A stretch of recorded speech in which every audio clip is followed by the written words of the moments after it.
It's okay to cry.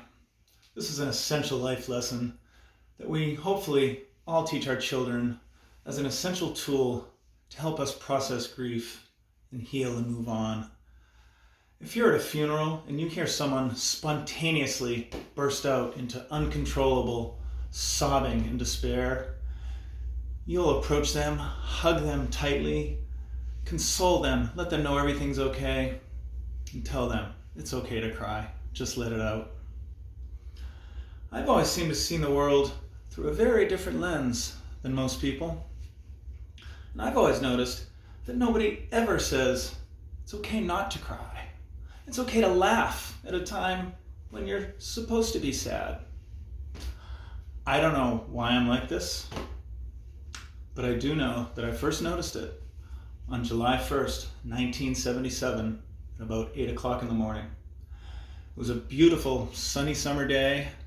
I had just graduated third grade. I was 9 years old. My dad brought my older sister and I together to tell us that the hospital had just called and that today was the day that Mom would die. Now, this was no shock or surprise. We'd known for at least a few weeks that Mom wasn't going to come back from the hospital where she'd been battling lung cancer for some time. So I got the news, went about my day after that. I don't really know what happened next. But what I do remember, clear as a bell, like it was yesterday, it was a little later that morning when I was standing at the top of the stairs, looking down the hallway towards my dad's room where he and Jules were standing outside. And he said to me, "The hospital just called to let us know that Mom just died." And at that moment, Jules and I locked eyes and we giggled. And I started walking down the stairs and immediately thought, that was kind of weird. Mom just died and I giggled. I should be sad. I'm probably supposed to go to my room and cry right now, like normal people do. But I thought about it. Mom's dead. I'm not. I'm 9. It's a beautiful summer day. I want to go play. I want to go play tennis. I'm going to ask Dad if I can go play tennis. And then it hit me. This is not a good look. If I go up and ask my father, minutes after my mother just died, if I can go out and play with my friends, I'm going to look like the most self-centered, uncaring little punk on the planet. I don't want to look like that, and I don't want to stress him out. He clearly has a lot on his plate right now.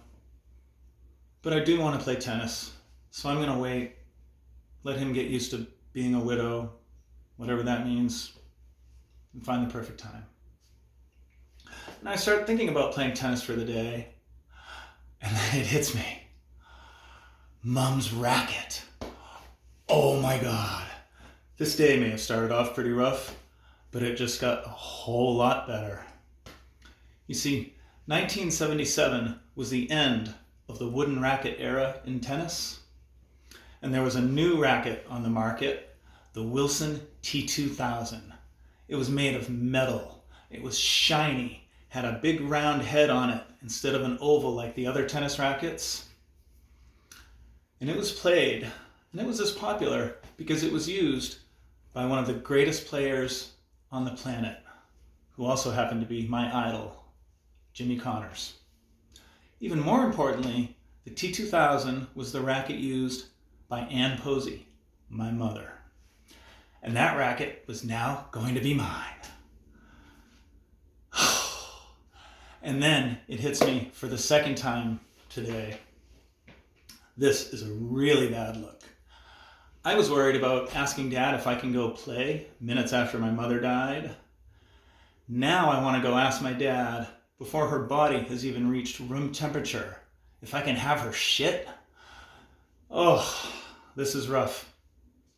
But again, I thought about it. She's dead. She doesn't need her tennis racket. I'm not. I want to play tennis with that racket. So I need a plan. Thinking on my feet, I quickly came up with a perfect plan. I'm going to throw my older brother Teo and my sister Jules under the bus.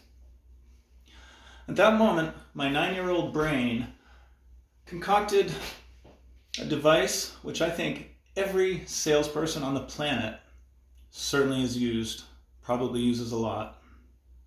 I don't know if there's an official name, but I'm just going to say open high and close low. So I had a plan. I just needed the timing to make everything smooth.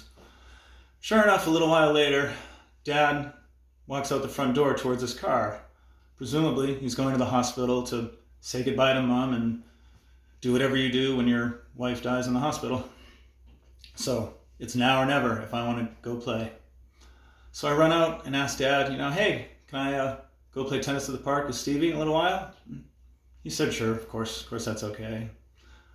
And then I got up the nerve and said, so Dad, I was wondering, since Teo gets her car, 1967 Ford Mustang, I'm going to open really high.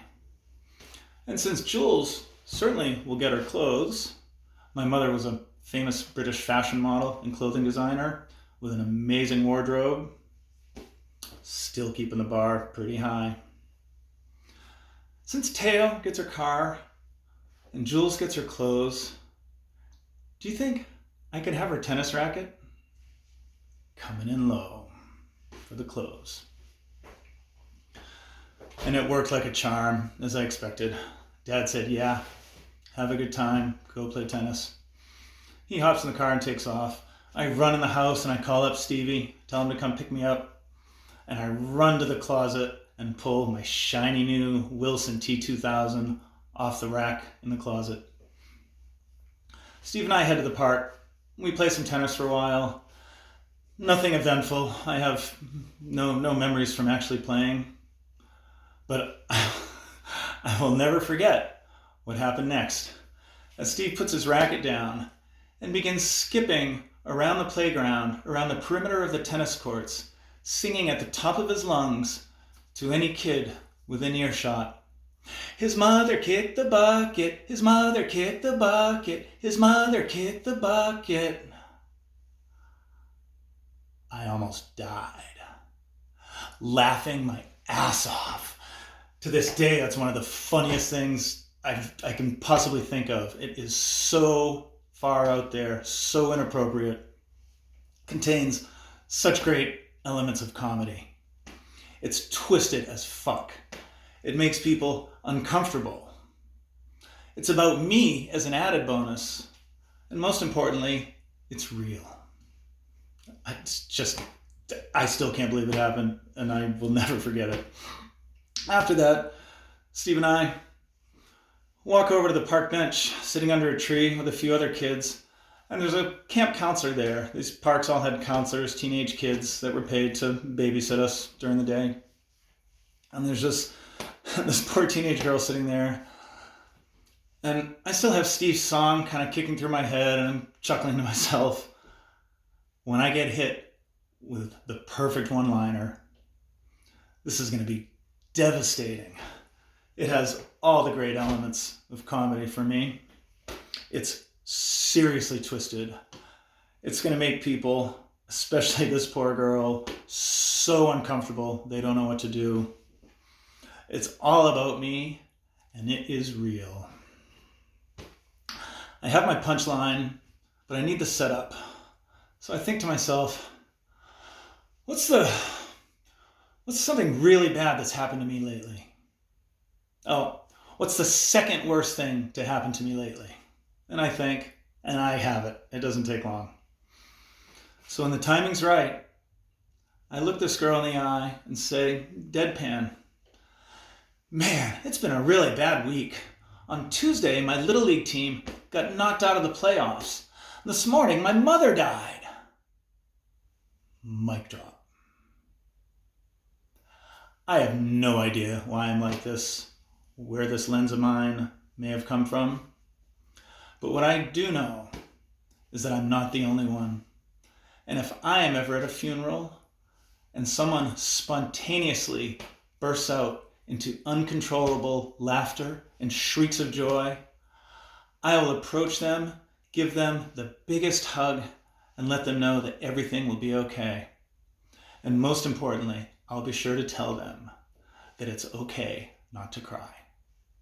Thank you.